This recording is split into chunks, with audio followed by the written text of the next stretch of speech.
Hi. അപ്പൊ എല്ലാവർക്കും നമ്മുടെ പുതിയൊരു വീഡിയോയിലേക്ക് സ്വാഗതം. അപ്പൊ ഇന്നത്തെ വീഡിയോ നമ്മൾ കാണിച്ചതുപോലെ തന്നെ ഈസി ആയിട്ട് ഒരു അരമണിക്കൂറൊക്കെ കൊണ്ട് നമുക്കൊരു 3-4 കൂട്ടം കറികളൊക്കെ വെച്ച് എങ്ങനെ ഒരു ഉച്ചയൂണ് തയ്യാറാക്കാം എന്നുള്ളതാണ് കേട്ടോ. വീക്കെൻഡ് ആയതുകൊണ്ട് തന്നെ രാവിലെ എണീറ്റ് കഴിഞ്ഞപ്പോഴത്തേക്കും നല്ലതുപോലെ ലേറ്റായി. പിന്നെ ബ്രേക്ക്ഫാസ്റ്റ് കാര്യങ്ങളൊക്കെ നമ്മൾ ബ്രെഡ് ഇരിപ്പുണ്ടായിരുന്നു. അപ്പോൾ ബ്രെഡും പിന്നെ എഗ്ഗ് വെച്ചിട്ട് ഓംലെറ്റും ഒക്കെ വെച്ച് നമ്മൾ ബ്രേക്ക്ഫാസ്റ്റ് അങ്ങ് സെറ്റാക്കി. അത് കഴിഞ്ഞിട്ട് ഇനിയിപ്പോൾ നമ്മൾ ഉച്ചയ്ക്കത്തേക്കുള്ള കാര്യങ്ങളൊക്കെ നോക്കുകയാണ്. അപ്പം ഏതൊക്കെ പച്ചക്കറികളാണ് ഉള്ളതെന്ന് നോക്കിയിട്ട് നമുക്ക് അതിൽ നിന്ന് പറ്റിയ രീതിക്ക് എന്തെങ്കിലുമൊക്കെ കറികൾ പെട്ടെന്ന് തയ്യാറാക്കാൻ പറ്റുന്ന എന്തെങ്കിലും കറികൾ വയ്ക്കാം എന്നുള്ള പ്ലാനിലാണ്. അപ്പോൾ കുറച്ച് ചക്കക്കുരു ഇരിപ്പുണ്ടായിരുന്നു. അത് ഇനി ഒരുപാട് വെച്ച് കഴിഞ്ഞാൽ ചീത്തയാകും. അപ്പോൾ അതും എന്നാ എടുത്തേക്കാം എന്ന് വെച്ചിട്ട് അതും എടുക്കുന്നുണ്ട്. ചക്ക കുറച്ചധികം കിട്ടിയ സമയത്ത് മേടിച്ച് സൂക്ഷിച്ചു വെച്ചിരുന്നതാണ് കേട്ടോ ചക്കക്കുരു.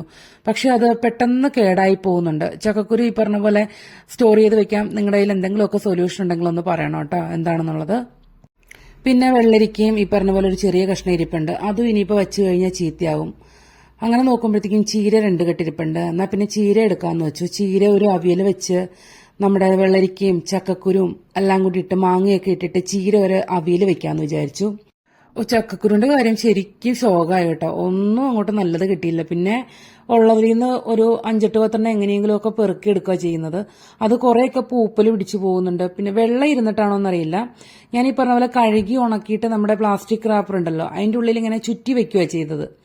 ആദ്യം കുറച്ച് ഫ്രീസറിലൊക്കെ വെച്ച് നോക്കി. പക്ഷെ അതും ഉപയോഗിക്കാനായിട്ട് പറ്റിയില്ല. പിന്നെ ഇപ്പം ഇതിങ്ങനെ ചുറ്റി വെച്ചത് ഇരിക്കുമെന്ന് ഇങ്ങനെ യൂട്യൂബിൽ തന്നെ പലരും വീഡിയോയിലൊക്കെ കാണിച്ചിട്ടുണ്ട്. അപ്പം അങ്ങനെ ചെയ്തു നോക്കിയതാണ്. പക്ഷെ അതും എനിക്ക് വലിയ സക്സസ് ആയിട്ട് തോന്നിയില്ല. അതിന്റെ ഉള്ളിലും വെള്ളം വന്നത് ചീഞ്ഞു പോകുന്നുണ്ട്. ഇനിയിപ്പോൾ ഇത് എങ്ങനെയാണോ സ്റ്റോർ ചെയ്ത് വെക്കാൻ പറ്റുന്നൊരു ഐഡിയ ഇല്ല. അപ്പം ഉള്ളതിൽ നിന്ന് നല്ലത് നോക്കിയിട്ട് കുറച്ചെടുത്തു. ബാക്കിയുള്ളത് ഇനി വച്ചുകൊണ്ടിരിക്കാൻ കൊള്ളില്ല. അതിനി കളഞ്ഞേക്കാം.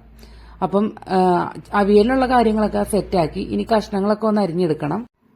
പിന്നെ ഇപ്പൊ ചീരയുടെ കാര്യം പറയുകയാണെന്നുണ്ടെങ്കിൽ ഒരെണ്ണം നമ്മുടെ പട്ടുചീര ഉണ്ടല്ലോ, നല്ല ചുവപ്പ് കളറിലെ ചീരയും പിന്നെ അതുപോലെ ഒരു കെട്ട് ഒരു ചെറിയൊരു പച്ച കളറുള്ള ചീരയാണ് എടുത്തേക്കുന്നത്. പൂ നല്ലതുപോലെ വന്നിട്ടുണ്ട്. അതുകൊണ്ട് തന്നെ നല്ലതായിട്ട് നന്നാക്കി എടുക്കണം. പൂ ഉള്ളത് നമ്മൾ അവിയൽ വെച്ച് കഴിഞ്ഞാൽ ഒരു ടേസ്റ്റ് ഉണ്ടാവത്തില്ല. അപ്പം പിന്നെ ഈ പറഞ്ഞ പോലെ അതിൽ നിന്ന് നമുക്ക് തണ്ട് മാറ്റി ഇല വേറെയൊക്കെ ആക്കി കുറച്ച് ചെറിയ ചെറിയ പണികളൊക്കെ ഉണ്ട്. പിന്നെ തണ്ടെന്ന് പറയാനായിട്ട് വലിയ കാര്യമായിട്ടുള്ള തണ്ടൊന്നുമില്ല. നല്ല ഞാറുവാലി തണ്ടുകളാണ് കേട്ടോ. വലിയ കട്ടിയൊന്നുമുള്ള തണ്ടല്ല. പിന്നെ അതിൽ നിന്ന് നല്ലത് നോക്കിയിട്ട് എടുക്കുകയാണ്. ഇവിടെ ഈ പറഞ്ഞ പോലെ ചില സമയങ്ങളിൽ നല്ല വണ്ണമുള്ള ചീരയൊക്കെ കിട്ടും. നല്ല ഫ്രഷ് ആയിട്ടുള്ള ചീര. അതെന്താ നമ്മുടെ മാർക്കറ്റിലൊക്കെ പോണ സമയത്ത് നല്ല ചീര കിട്ടും കേട്ടോ. അതല്ലാതെ പിന്നെ കിട്ടുന്നതൊക്കെ ഈ പറഞ്ഞ പോലെ ഈ ചെറിയ കെട്ടുകളൊക്കെ ആയിട്ടുള്ള ഇതുപോലത്തെ വാണാലി ചീരയൊക്കെ ആയിരിക്കും. എന്നാലും കുഴപ്പമില്ല. പക്ഷെ നമ്മുടെ നാട്ടിലെ ചീരയുടെ ടേസ്റ്റ് ഒന്നും ഇല്ല കേട്ടോ. പണ്ട് നാട്ടിലൊക്കെ ഈ പറഞ്ഞ പോലെ ചീരക്കറിയൊക്കെ വെച്ച് കഴിഞ്ഞാൽ എൻ്റെ അമ്മയുടെ വീട് ചേർത്തലയിലാണ്. അപ്പം അവിടെ നല്ല ചീര കിട്ടുമല്ലോ. നല്ല ചുവപ്പ് ചീര. ആ കറി ഈ പറഞ്ഞ പോലെ ചോറിലൊഴിച്ചു കഴിഞ്ഞാൽ തന്നെ ചോറിങ്ങനെ ചുവന്നിരിക്കും. എന്താ ടേസ്റ്റ്. അത് നല്ല മണമായിരിക്കും കേട്ടോ. ആ മണമൊന്നും ഇപ്പം ഈ പറഞ്ഞ പോലെ എങ്ങനെ കറി വെച്ച് നോക്കിയിട്ടും വരുന്നൊന്നുമില്ല. പിന്നെ ചിലപ്പോൾ ഈ കെമിക്കലൊക്കെ ഇട്ട് ഉണ്ടാക്കണോണ്ടൊക്കെ ആയിരിക്കും. അറിയില്ല എങ്ങനെയൊക്കെയാണെന്നുള്ളത്. പിന്നെ ഇതിപ്പോൾ അവിയലിനുള്ള വെള്ളരിക്ക സെറ്റാക്കി. അത് ഈ പറഞ്ഞ പോലെ നമ്മൾ സാധാ അവിയലിനരിക്കുന്ന പോലെ തന്നെ നീളത്തിൽ അരിഞ്ഞിട്ടാണ് കേട്ടോ എടുക്കുന്നത്. പിന്നെ ചക്കക്കുരു കുറച്ച് കിട്ടിയ ചക്കക്കുരു നമ്മൾ കനം കുറച്ചിട്ട് അരിഞ്ഞെടുക്കുകയാണ്. കാരണം വെള്ളരിക്കയും ചീരയൊക്കെ വെച്ച് നോക്കുമ്പോൾ ചക്കക്കുരുവിന് ഇത്തിരി വേവ് കൂടുതലുണ്ടല്ലോ. അപ്പോൾ പെട്ടെന്നൊന്ന് വെന്ത് കിട്ടാൻ പാകത്തിനത് നല്ല കനം കുറച്ച് അരിഞ്ഞു വെച്ചിട്ടുണ്ട്. ഇനി ചീരയുടെ തണ്ടുണ്ട്. അപ്പം ആ നമ്മൾ ഒരുക്കി നന്നാക്കി വെച്ചേക്കുന്ന തണ്ട് അത് ഒന്ന് രണ്ടായിട്ട് മുറിച്ച് നമ്മൾ ഇട്ട് കൊടുക്കുന്നുണ്ട്. അപ്പോൾ ഈ കഷ്ണങ്ങളെല്ലാം കൂടി നമ്മൾ ഒന്നിച്ച് വേവിക്കുന്നില്ല. ആദ്യം ചക്കക്കുരു വേവിച്ചിട്ടാണ് പിന്നെ ബാക്കി നമ്മൾ കഷ്ണങ്ങളെല്ലാം ഇട്ട് കൊടുക്കുന്നത്. പിന്നെ ഇനിയിപ്പോൾ ചീരയുടെ ഇലയും കൂടി നമുക്ക് അരിഞ്ഞെടുക്കണം. അമ്മയൊക്കെയാണെന്നുണ്ടെങ്കിൽ ഈ പറഞ്ഞ പോലെ ഓരോ തണ്ട് വീതം എടുത്തെടുത്ത് ഒന്നിച്ചത് ഒരു കെട്ട് പോലെ ആക്കിയിട്ട് അരിഞ്ഞെടുക്കുമായിരുന്നു കേട്ടോ. നമുക്ക് പിന്നെ ഇപ്പം സമയമില്ലാത്തത് കാരണം നമ്മൾ അതെല്ലാം കൂടി കൂട്ടിപ്പിടിച്ചിട്ട് ഒരൊറ്റ അരിയിലങ്ങ് കൊടുക്കും. നടുക്ക് വെച്ച് ഞാൻ ആദ്യം അങ്ങ് കട്ട് ചെയ്യും കേട്ടോ. നടുക്ക് വെച്ചതൊന്ന് കട്ട് ചെയ്തിട്ട് അത് തന്നെ വീണ്ടും ഒന്നുകൂടി എടുത്തിട്ട് ചേർത്ത് പിടിച്ച് എല്ലാം കൂടി അങ്ങ് ചേർത്ത് കട്ട് ചെയ്ത് കൊടുക്കും. സൈസൊന്നും കറക്റ്റൊന്നും ആയിരിക്കത്തില്ല. പക്ഷെ എന്നാലും വെന്ത് കഴിയുമ്പോൾ ഇലയാണല്ലോ, ഉടഞ്ഞങ്ങ് പോണോണ്ട് അറിയില്ല. ഒരുവിധം നമുക്ക് ഈ പറഞ്ഞ പോലെ നല്ല സൈസിലൊക്കെ കിട്ടുന്നുണ്ട് കേട്ടോ. നല്ല ഭംഗിയിലൊക്കെ തന്നെ നമുക്ക് അരിഞ്ഞെടുക്കാനായിട്ട് പറ്റും. ഈ ഇങ്ങനെ കൂട്ടിപ്പിടിച്ച് അരിഞ്ഞു കഴിയുമ്പോഴത്തേക്ക് നല്ല ഭംഗിയായിട്ട് ബാക്കി ചീരകൾ ഇങ്ങനെ തെളിഞ്ഞു നിൽക്കത്തില്ലേ, അതുപോലെയൊക്കെ വരും നമ്മൾ അരിഞ്ഞു കഴിഞ്ഞാൽ. പിന്നെ കട്ടിംഗ് ബോർഡിലിട്ട് നമ്മൾ കട്ട് ചെയ്തെടുക്കുമ്പോഴത്തേക്കും കമ്പാരിറ്റീവ്ലി മറ്റേതിനെ അപേക്ഷിച്ചിട്ട് പെട്ടെന്ന് പരിപാടി തീർന്നു കിട്ടും.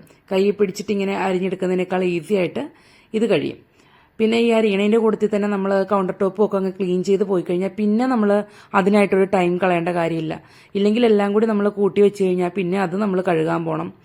അപ്പോൾ അതൊരു ഭയങ്കര ബുദ്ധിമുട്ടാകും. അത് കാരണം ഞാൻ ഈ അരിഞ്ഞു കഴിഞ്ഞാൽ അപ്പം തന്നെ അതിൻ്റെ കൂടെ കൗണ്ടർ ടോപ്പും കാര്യങ്ങളും എല്ലാം ക്ലീൻ ചെയ്ത് വയ്ക്കും. ഇനി നമുക്ക് അരിഞ്ഞു വെച്ചേക്കുന്ന കാര്യങ്ങളൊക്കെ ഒന്ന് കഴുകിയെടുക്കണം. സാധാരണ അരിയുന്നതിന് മുമ്പ് കഴുകിയതിന് ശേഷം അരിയുന്നതാണ് നല്ലത്. പക്ഷെ എനിക്ക് സമയത്തിന്റെ പരിമിതി കൊണ്ട് ഈ പറഞ്ഞ പോലെ അരിഞ്ഞതിന് ശേഷമാണ് ഞാൻ കഴുകിയെടുക്കുന്നത്. അപ്പോൾ അത് സെറ്റായി അവിടെ ലെവലായിട്ടുണ്ട്. ഇനി നമുക്ക് അടുത്ത കറിക്കുള്ളത് നോക്കാം. അപ്പോൾ ഒരു പൈനാപ്പിൾ ഉണ്ടായിരുന്നു, അതും ഇരുന്ന് കഴിഞ്ഞാൽ ഇനി ചീത്തയാകും, അതുകൊണ്ട് അതെടുത്തു. പൈനാപ്പിൾ നമുക്ക് പുളിശ്ശേരി വെക്കാമെന്ന് പറഞ്ഞ് വെച്ചിരുന്നതാണ് കേട്ടോ. അപ്പം അതിനി നടക്കത്തില്ല. അപ്പം പൈനാപ്പിൾ അങ്ങ് മോശമായി തുടങ്ങി. അപ്പം എന്നാൽ അത് പച്ചടി ആക്കാമല്ലോ എന്ന് വെച്ചു. അപ്പം പൈനാപ്പിളിൻ്റെ കൂടെ കുറച്ച് മത്തങ്ങ കൂടി ചേർത്തിട്ട് നമുക്കൊരു പച്ചടി വെച്ചെടുക്കാം. അപ്പം മത്തങ്ങയും കുറച്ച് അധികമായിട്ട് കിട്ടിയ സമയത്ത് സ്റ്റോർ ചെയ്ത് വെച്ചിരുന്നതാണ്. അത് ഈ പറഞ്ഞ പോലെ ചെറിയ കുഞ്ഞു കഷ്ണങ്ങളായിട്ട് മുറിച്ച് ഒരു പാത്രത്തിലാക്കി കുറച്ച് എണ്ണ തടവിയിട്ട് ഫ്രീസറിലേക്ക് വച്ചിരുന്നു. അങ്ങനെ എണ്ണ തടവി വെച്ച് കഴിഞ്ഞാൽ ഇത് ഫ്രീസ് ആയി കഴിഞ്ഞാലും ഒട്ടിപ്പിടിക്കത്തില്ല, നമുക്ക് പെട്ടെന്ന് അത് കിട്ടും. കുറച്ച് നേരം എടുത്തുനിന്ന് വെള്ളത്തിലിടണം അത് സെറ്റ് ആവാൻ വേണ്ടിയിട്ട്, ഐസൊന്ന് മാറി കിട്ടാൻ വേണ്ടിയിട്ട്. അത് കഴിയുമ്പോൾ നമ്മൾ ഈ പറഞ്ഞ പോലെ ചോപ്പറിൽ ഇട്ടിട്ട് അത് വലിച്ചു കൊടുത്തു കഴിഞ്ഞാൽ എന്താ തരിതരിയായിട്ട് പൊടിഞ്ഞു കിട്ടും. പൈനാപ്പിളിൻ്റെ കൂടെ നമുക്ക് അതും കൂടി ചേർത്ത് ഒരു പച്ചടി വെക്കാം. പിന്നെ നമുക്ക് കുറച്ച് മത്തി കിട്ടിയിട്ടുണ്ട് കേട്ടോ, നല്ല ഫ്രഷ് മത്തിയാണ് കിട്ടിയത്. അപ്പോൾ അത് പെട്ടെന്ന് തന്നെ വെള്ളത്തിലിട്ട് നമുക്കത് കട്ട് ചെയ്തെടുക്കാം. അപ്പോൾ പെട്ടെന്ന് തന്നെ അതിൻ്റെ പരിപാടിയും കഴിയും. ചെറിയ മത്തിയാണ്, ഒരു വലിയ മുഴുത്ത മത്തിയൊന്നുമല്ല. അപ്പോൾ അതൊന്ന് വറുത്തെടുക്കാം എന്നുള്ള ഒരു തീരുമാനത്തിലാണ് കേട്ടോ. കറി വെക്കേണ്ട, വറുത്ത് കഴിഞ്ഞാൽ അത് തന്നെ ഒരുപാട് മത്തിയൊന്നുമില്ല, കുറച്ച് മത്തിയേ ഉള്ളൂ. അപ്പം പെട്ടെന്ന് തന്നെ അത് വെട്ടി വരഞ്ഞ് അങ്ങ് മുളകും മഞ്ഞൾപ്പൊടിയൊക്കെ തേച്ച് പിടിപ്പിച്ച് വെച്ച് കഴിഞ്ഞാലുണ്ടല്ലോ നമ്മുടെ കറി വെന്ത് കിട്ടേണ്ട സമയം കൊണ്ട് നമുക്ക് ഇതിൽ മസാലയും ഉപ്പും ഒക്കെ പിടിച്ച് നല്ല സെറ്റായിട്ടിരിക്കും. പിന്നെ മസാല എന്ന് പറയാനായിട്ട് നമ്മൾ ഇതിലേക്ക് ഒരുപാട് മസാലയൊന്നും ചേർത്ത് കൊടുക്കത്തില്ല. ഒരു വലിയ സ്പൂണിന് 1 സ്പൂൺ മുളക് പൊടിയും പിന്നെ ഒരു ചെറിയ സ്പൂണിന് 1 സ്പൂൺ മഞ്ഞൾപ്പൊടിയും പിന്നെ ഒരു അര സ്പൂണോളം ചിക്കൻ മസാല കൂടി ചേർത്ത് കൊടുക്കും. പിന്നെ പാകത്തിന് ഉപ്പും. അപ്പോൾ ചിക്കൻ്റെ ഒരു ടേസ്റ്റൊക്കെ നമുക്ക് കിട്ടും. ഇനി ചിക്കൻ ഇല്ല എന്നുള്ളൊരു ബുദ്ധിമുട്ട് വേണ്ട. ചിക്കൻ മസാല ഇട്ട് മീൻ വറുത്ത് കഴിയുമ്പോഴത്തേക്കും അതൊരു പ്രത്യേക ടേസ്റ്റ് തന്നെയാണ് കേട്ടോ.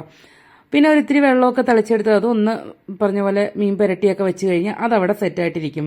അപ്പോൾ അതിൻ്റെ പരിപാടി കഴിഞ്ഞു. ഇനി നമുക്ക് അരി ഇടണം.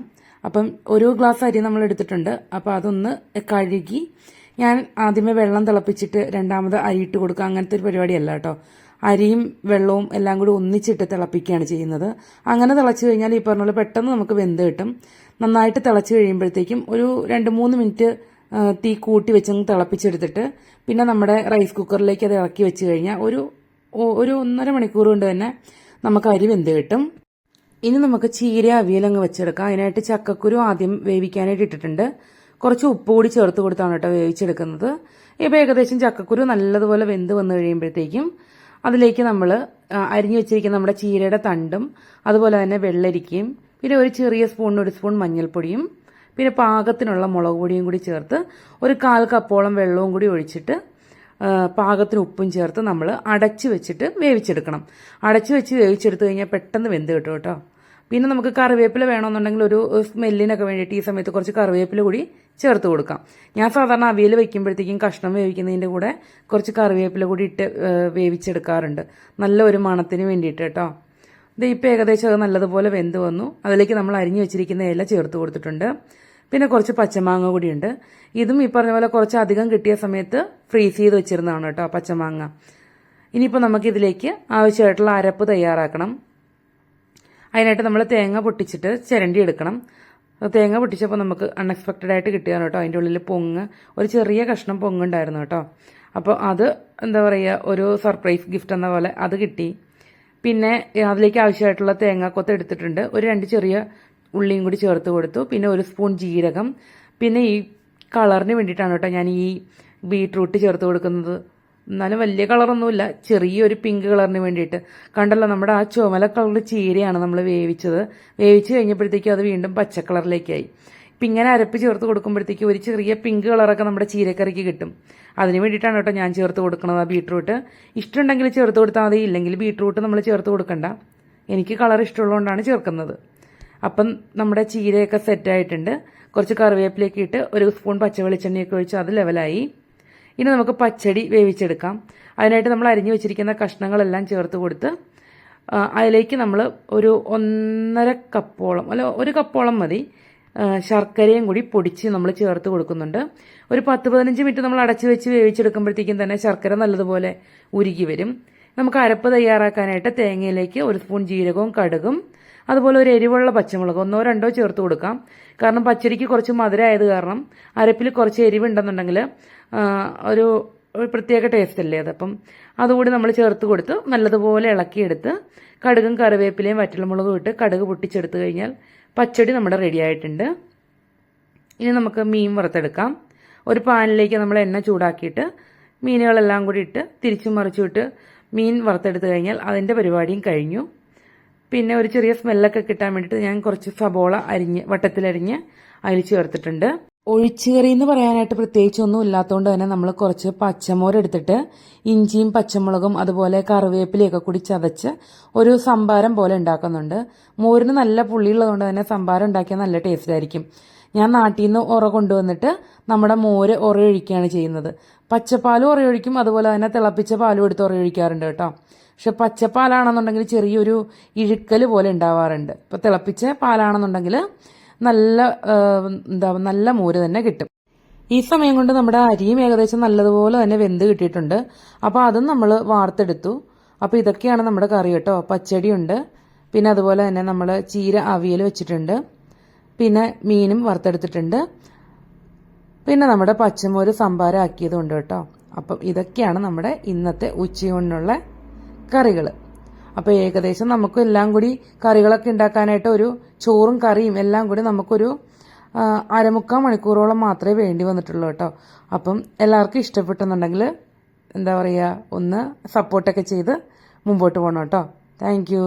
അപ്പോൾ പുതിയൊരു വീഡിയോ ആയിട്ട് നമുക്ക് വീണ്ടും കാണാം.